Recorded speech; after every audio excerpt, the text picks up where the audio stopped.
It's a video. It's time for another video. Time for fire, destruction, death.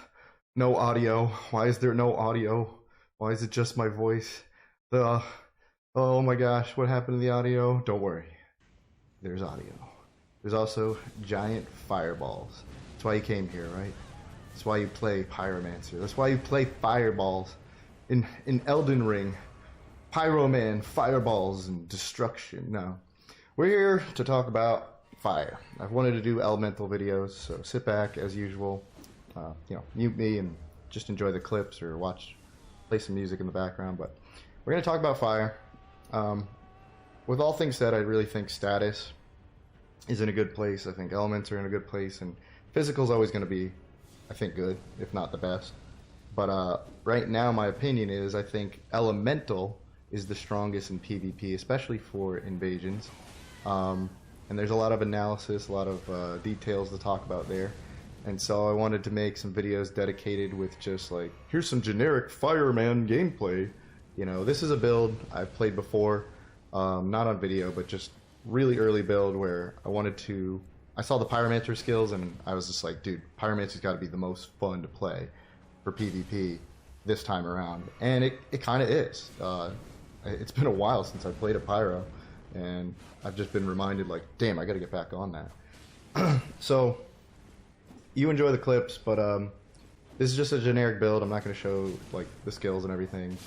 I don't have a lot of weapons on this. This was a rebuild of just to get the point across, and it's essentially built to just be nasty and be a bastard. I've got a heavy thrusting sword. I can get around shields. I mean, just common tools you really need for invasions. So, nothing really, like, character-based like I always talk about.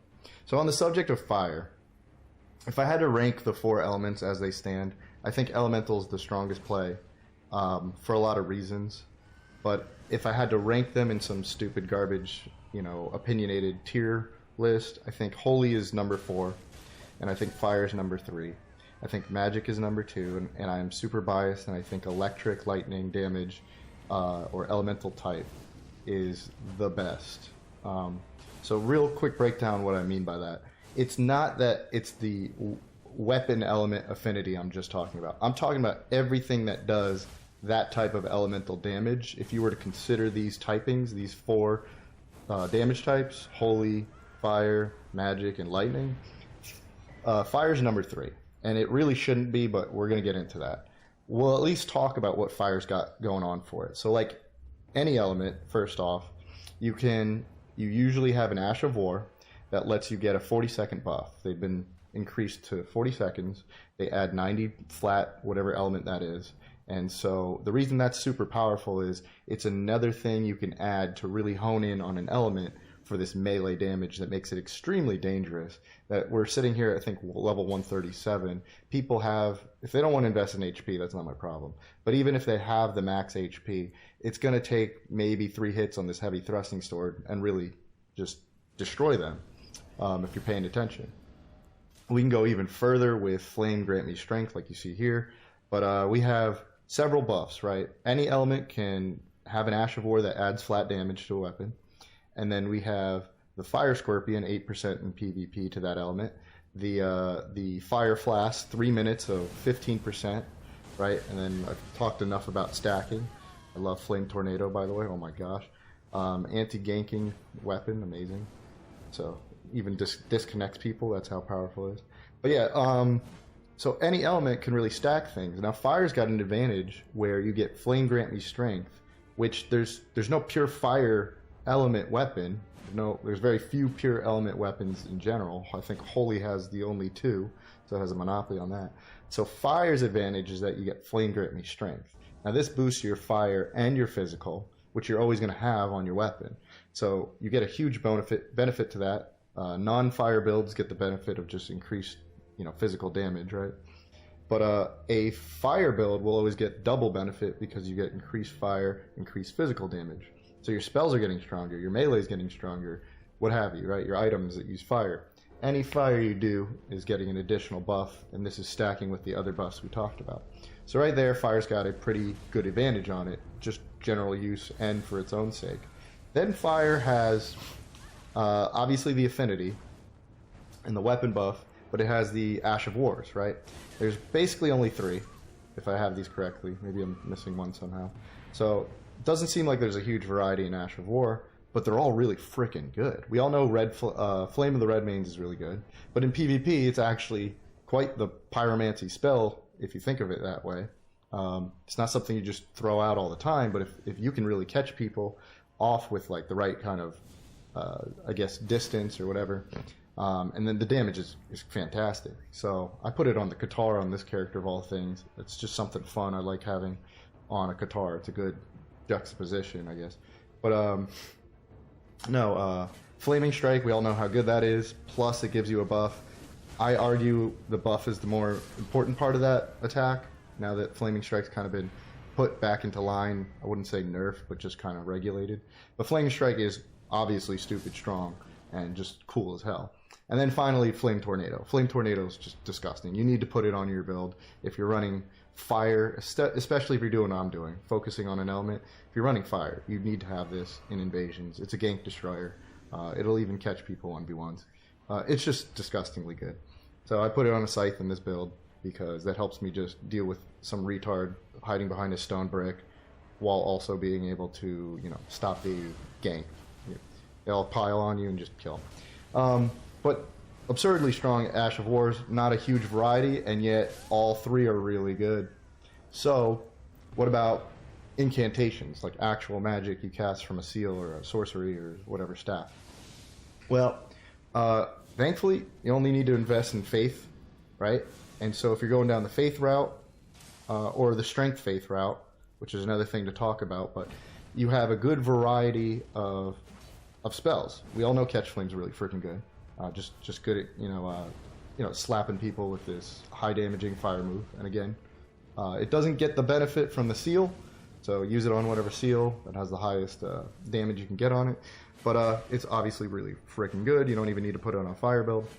But then you have the giant spells that get a massive 20% bonus on your seal. So all that stacking we were talking about earlier goes even further. I've described these specific seals. What they do is they let you get away with a lower faith level to get better, like equivalent scaling on a more generic seal, right? Compared to, say, the Erd Tree seal, you don't have to spend as much faith on the giant seal, and you can get more weapons, add to your repertoire or whatever. So the spells themselves, though, we have like 3 categories. We have giant spells, we have the black flame spells, the god killer or whatever, and then we have the madness spells. So you have a lot of good, a good selection of spells. But when I think of invasions or PvP in general, like, you have a handful of really good spells, and they all do something really good, like something different from one another.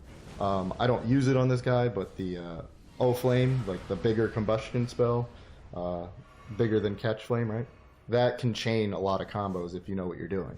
So that's super cool, very, very awesome, very valuable. Got something going on there. You got Catch Flame, the cool little quick bastard spell. Black Flame Ritual, which you can see here on the screen. Like, I use that actually to catch people into... It has a lot of stun value, so that's cool. You can actually chain that into Black Flame Tornado. I try to show that off. And the sniping, Frenzy Burst. Frenzy has a sort of sniper spell. So, in my opinion, this is a pretty well-rounded selection of spells, even if you would argue, oh, this spell's better and this spell's better. Oh, you should use this. Like, yeah, well, Fire's got a good selection, so we get that out of the way. Okay, all I'm saying is, got a lot of utility between like a sniper rifle, a shotgun, an AOE circle, like all these kinds of things. Really useful stuff. So, okay, fire just sounds like, why isn't this the best element? Tell me. Okay, my biggest pet peeve with fire is water, right? Well, yeah, no. It's an open world game. And I don't think they really thought this through with this element. I think they just like arbitrarily or just said, well, we have to make fire weaker in the water, the rain, the lakes. Like, okay. But I think when you were developing this game, developers, right, they didn't think, oh, we're making an open world game. And, I've said before PvP came second on the priority list. And maybe they'll prove me wrong because they did make patches and balance changes specifically for PvP. But hear me out. You made an open world game, and I can't stress how many times that even though I can add all these buffs, especially Flame Grant Me Strength, here we are in the water. If you don't know, when you're in the water, just walking in water, a puddle, not just a lake like here, but a puddle. And you wouldn't believe how many freaking puddles, rivers, ponds, everything. Just someone spit on the ground, you lose 10% of your damage, all right? Or I should say, it raises their defense 10%, which could arguably be pretty much worse than losing damage. Their damage mitigation goes up. When we're in the rain right there in Lernia, in the previous clip, that's 20% more defense on their fire defense, okay? And it stacks.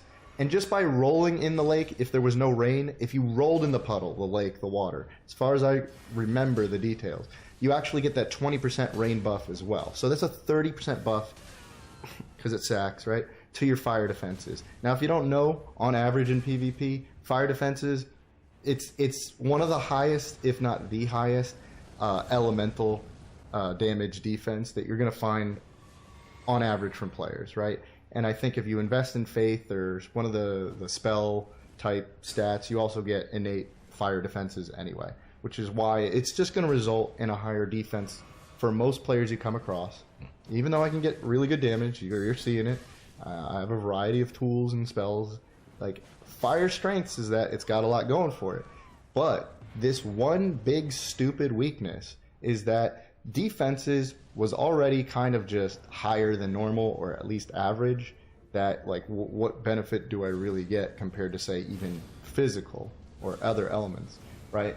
It's worse when you say, oh, there was a puddle, or it's an open world and it's just raining, and you're invading in random areas. You never know what you're going to get in the grab bag of invasions. And what do you know it? Before you know it, you're in a puddle or a pile of spit, or someone coughed on you, and now they have an increased 30% defense. I should say they're the ones that roll in the puddle. They're the ones that are in the rain, right? But when you're fighting someone, it's chaotic. You're both going to have that defense increase. I mean, I guess that's good for me, but I'm trying to kill people with fire, right? And someone sneezed on them, and now they have a 30% like coating of sweat or something on them. Just stops the fire. Come on, man. Like, maybe the first attack, and that's how you should balance it, but I don't know. But I'm rambling, I'm ranting. The point is, it's a huge disadvantage to fire. It's why I would argue that it's not the strongest or second strongest, that it puts it down, because I can't... You would think, no, there's not a lot of, like, water areas. Trust me. When you're invading, you wouldn't believe how many times. Count how many times. Oh, it's raining. Oh, this cave has a puddle. Oh, this, I'm sweating too much or something. I don't know. Oh, this is great. This is what I mean by a sniper rifle. And that's what I'm saying. It should be one of the strongest, if not the strongest elements. Look at the tools I have at my disposal, and I'm not even using all of them, right? There's a nice little fist fight, little honorable duel here. But anyway, I don't want to just keep rambling on. It's just part of the discussion that I'm going to have in a couple more videos. I'm going to go over Holy. I just got done doing a Holy video, so I'm not really ready to do that again. I'm going to talk about magic, because there's a lot to talk about there. Fire's got a lot of variety. Look at magic. Magic's got variety, dude. Effective variety, too, which is a big detail I'm trying to stress on. And, of course, I'm going to go over lightning, which is my personal favorite, but I do think it's the best, and I'll get into it in another video. So, all right, I got to wrap this up. So here's a final clip. As always, enjoy. I'm glad if anyone's watching and listening wants to discuss the topic. Have a great day. See you in the next one.